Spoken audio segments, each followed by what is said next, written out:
ស្ដីបងប្អូនខ្ញុំមកពន្យល់ភាពខុសគ្នារវាងពីរនេះអញ្ចឹងឃើញមានអ្នកខ្លះនៅតែច្រឡំស្មានថាអាទូចនេះអាហ្នឹងអា Antech នេះ Antech ហ្នឹងគឺសម្រាប់ចាប់ទីតាំងអីដូច GPS ដែរមែនទេអានេះអត់ចាប់ទីតាំងបានឬក៏ real time tracking ឯមានន័យថាយើងអាចចាប់ទីតាំងបានដូចអានេះទេអញ្ចឹងណាអានេះគឺគ្រាន់តែបតោងសោសម្រាប់ដាក់ដើម្បីឲ្យយើងនឹងចុចរោនៅចិត្តនឹងបានប៉ុន្តែវាអត់អាចការពារយើងពីការលួចរបស់របរឬក៏ម៉ូតូឬក៏ឡានបានទេអញ្ចឹងណាអានេះយើងយកទៅដាក់ឡានដាក់ម៉ូតូចប់ហើយអត់បានទេនេះណាប៉ុន្តែអានេះគឺយើងដាក់ជាប់នឹងម៉ូតូបានដាក់មួយឡានបានអានេះណា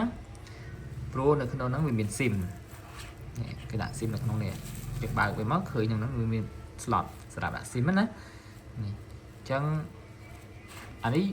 ដល់ពេលដែលយើងដាក់វាប្រើភ្លើងនេះខ្ញុំភ្ជាប់មួយភ្លើង 12V តែវាអាចរហូតដល់30V ជាងវាអាចស៊ូបាន 30V ជាងអញ្ចឹងណាហ្នឹងហើយយើងដាក់ភ្ជាប់ជាមួយឡានឬម៉ូតូមករកកន្លែងណាដាក់ក្លៀតមកហើយដាក់ទៅហើយនៅក្នុងហ្នឹងគឺមាន SIM ហើយ SIM ហ្នឹងយើងអាចប្រើជាមួយនឹង SIM smartphone ក៏បាន SIM smart ក៏បានដែរប៉ុន្តែយើងប្រាប់គេថាយក M to M អាហ្នឹងបានខាងកន្លែងលក់ SIM ហ្នឹងគេស្គាល់ហើយហាងទៀតគឺអត់អាចទៅហាងធម្មតាទេយើងត្រូវទៅកន្លែងមានថាសាខាតែម្ដងសាខារបស់ក្រុមហ៊ុនទូរស័ព្ទហ្មងសាខាធំណា